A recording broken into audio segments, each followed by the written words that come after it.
আমি এই জায়গায় কষ্ট পেয়েছি। শোনেন, আজকে মজা নিচ্ছেন, ট্রল করছেন, করেন, এটা আপনার দিকেও আসবে ইনশাআল্লাহ, দেখে নিন। কারণ এটা শুধু আমাকে উদ্দেশ্য করা নয়, এর উদ্দেশ্য হচ্ছে পুরো ওয়াজ মাহফিল এবং আলেম ওলামা এবং পুরো কমিউনিটিকে বিতর্কিত করা। আপনার উচিত ছিল নিজের ভাইয়ের পাশে এসে দাঁড়ানো, আপনি উল্টা মজা নিয়েছেন। এগুলো আল্লাহর আরশ পর্যন্ত পৌঁছে গেছে ইনশাআল্লাহ। আল্লাহ পাক অচিরেই এর ফলাফল নাজিল করবে ইনশাআল্লাহ। একটা ন্যাশনাল নিউজ যদি প্রচার করতে চান, আপনাকে পক্ষে বিপক্ষের কথা নিতে হবে না? একটা ন্যাশনাল নিউজ প্রচার করবেন, তাহলে বাদী বিবাদী উভয়ের কথা শুনতে হবে না? এই হলুদ সাংবাদিকতা, টোটালি হলুদ সাংবাদিকতা। এর পিছনে কি উদ্দেশ্য? উদ্দেশ্য হচ্ছে 1 নাম্বার ওয়াজ মাহফিলকে বিতর্কিত করা, নাম্বার 1। 1 নাম্বার উদ্দেশ্য ওয়াজ মাহফিলের যে চলমান সিলসিলা বাংলার মাটিতে চলছে, এই চলমান সিলসিলাকে বিতর্কিত করার একটা প্রধান উদ্দেশ্য 1 নাম্বার। 2 নাম্বার, ওয়াজ মাহফিলে যেসব বক্তাদের মাহফিলে বেশি মানুষ আসে, এই বক্তাদেরকে জাতির সামনে এই বিতর্কিত করে উপস্থাপন করা। 2 নাম্বার। 3 নাম্বার, আপনি যদি একজন বক্তা বা আলেমকে বিতর্কিত করতে চান, 2টা ইস্যু লাগবে আপনার। 1, নারী কেলেঙ্কারি, 2, অর্থের কেলেঙ্কারি। মারও খেলাম আমরা, জুলুমের শিকার হলাম আমরা, আর উল্টা আমাদেরকে টাকার মতো ছোট্ট একটা বিষয়কে কেন্দ্র করে আমাদেরকে জাতির সামনে অপমানিত করা হচ্ছে। কত টাকা নেবেন? টাকার জন্য যদি আমরা মাহফিল করতাম, আজকে 10 তলা বাড়ি থাকতো। একদিনে চাইলে আমি 10টা মাহফিল করতে পারতাম। টাকার জন্য যদি আমরা কাজ করতাম, দিনের কাজ, তাহলে আমার নামে শত শত বিঘা জমি থাকতো।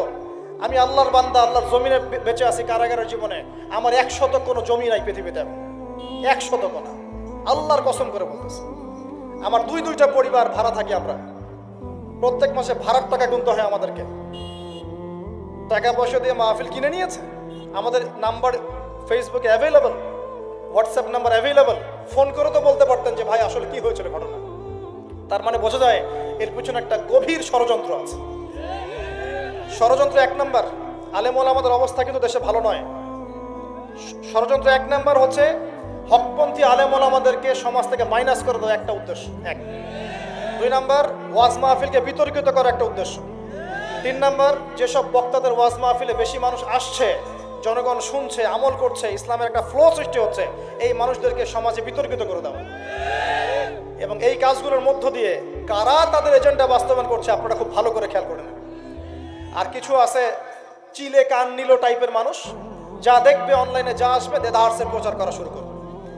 তুমি যে মিডিয়া, তুমি যে ফেসবুকে ইউটিউবিং করছো, ফেসবুকিং করছো, কখনো কি আমাকে জিজ্ঞেস করেছিলা, আমাদেরকে জিজ্ঞেস করেছিলা ভাই কি হয়েছে আপনাদের সাথে? তুমি এক পক্ষের কথা শুনে গালিগালাজ করছো, চরিত্র নিয়ে কথা বলছো, টাকার কেলেঙ্কারি দিচ্ছ। তোমাদের জন্য 2টা নসিহত করে শেষ করবো, জাস্ট 2টা। 1, নবী সাল্লাল্লাহু আলাইহি ওয়াসাল্লাম বলেছেন, কাফা বিল মারই কাযিবান ওয়া হুয়া ইয়াকুলু কুল্লামা সামিআ। কোন ব্যক্তির মিথ্যাবাদী হওয়ার জন্য এতটুকুই যথেষ্ট যে সে যা শুনবে যাচাই বাছাই না করেই তা প্রচার করা শুরু করবে। 1। 2 নাম্বার, রাসূল সাল্লাল্লাহু আলাইহি ওয়াসাল্লামকে আল্লাহ পাক বলেছেন, ইয়া আইয়ুহাল্লাযীনা আমানু, হে মুমিনগণ, আপনারা খুব ভালো করে শুনেন, ইন জাআকুম ফাসিকুম বিনাবাইন ফাতাবায়ানু। কোন ফাসিক, পাপাচারী, কোন ফাসিক যদি কোনো সংবাদ নিয়ে আসে, সেটা বিশ্বাস করার আগে অবশ্যই যাচাই বাছাই করে নেবেন। না হলে আন তুসিবু কওমান বিজাহালা ওয়া তুসবিহু আলা মা ফাআলতুম নাদিমিন। না হলে তোমরা অজ্ঞতাবশত এমন পদক্ষেপ নিয়ে ফেলবে যার ফলশ্রুতিতে তোমাদেরকে অনুতপ্ত হতে হবে। আর সবচেয়ে কষ্ট পেয়েছি আমি এখানে যে কিছু আলেম ওলামাও এর পক্ষে সাফাই গাওয়া শুরু করেছে। আমি এই জায়গায় কষ্ট পেয়েছি। শোনেন, আজকে মজা নিচ্ছেন, ট্রল করছেন, করেন, এটা আপনার দিকেও আসবে ইনশাআল্লাহ, দেখে নিন। কারণ এটা শুধু আমাকে উদ্দেশ্য করা নয়, এর উদ্দেশ্য হচ্ছে পুরো ওয়াজ মাহফিল এবং আলেম ওলামা এবং পুরো কমিউনিটিকে বিতর্কিত করা। আপনার উচিত ছিল নিজের ভাইয়ের পাশে এসে দাঁড়ানো, আপনি উল্টা মজা নিয়েছেন।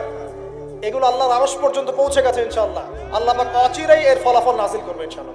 শুধু এতটুকু বলছি, আল্লাহর কাছে হাত তুলে দোয়া করছে, আল্লাহুম্মা ইন্না নাজআলুকা ফি নুহুরিহিম ওয়া নাউযু বিকা মিন শুরুরিহিম।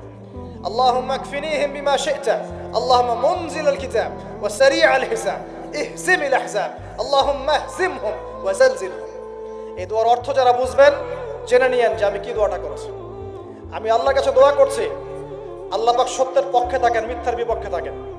এখানে ইসলামের বদনাম হয়েছে, আলেমের বদনাম হয়েছে, এবং আল্লাহর দ্বীনের দায়ীদের গায়ে আঘাত এসেছে, ইউটিউবারদেরকে আঘাত করা হয়েছে, এবং মিথ্যা প্রপাগান্ডা চালিয়ে চরিত্র হনন করা হয়েছে। আল্লাহর কাছে দোয়া করছে আল্লাহ পাক যেন একাই এই জালেমদের বিরুদ্ধে আমাদের পক্ষে যথেষ্ট হয়ে যান ইনশাআল্লাহ।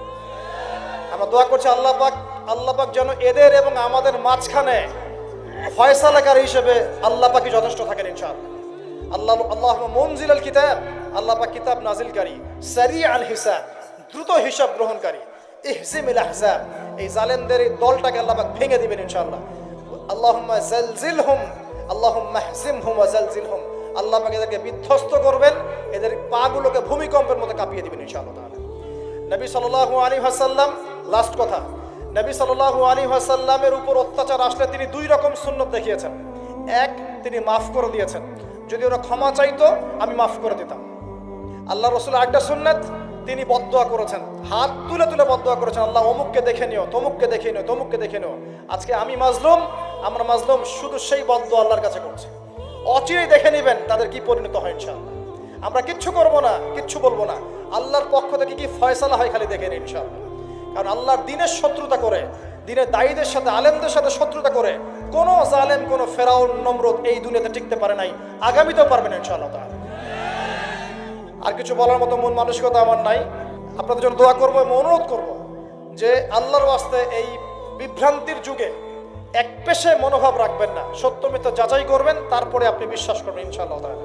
আর বিশ্বাস করবেন আল্লাহর পথে দায়ী আলেম, মুহাদ্দিস, মুফতিরা কোনো দিনও দিনের অকল্যাণে কোনো কাজ করে না ইনশাআল্লাহ। আল্লাহ রাব্বুল আলামিন আমাদের সবাইকে পবিত্র কোরআন এবং সহিহ হাদিসগুলো অনুযায়ী আমল করার তৌফিক দান করুন, নবীর সুন্নাহগুলো মেনে চলার তৌফিক দান করুন, এবং আমাদের মাঝে যত ইখতিলাফ আল্লাহ পাক দূর করে দিন, এবং দৃশ্যমান অদৃশ্যমান সমস্ত রকম ইসলামের শত্রু থেকে আল্লাহ পাক আমাদেরকে হেফাজত করুন, আমিন।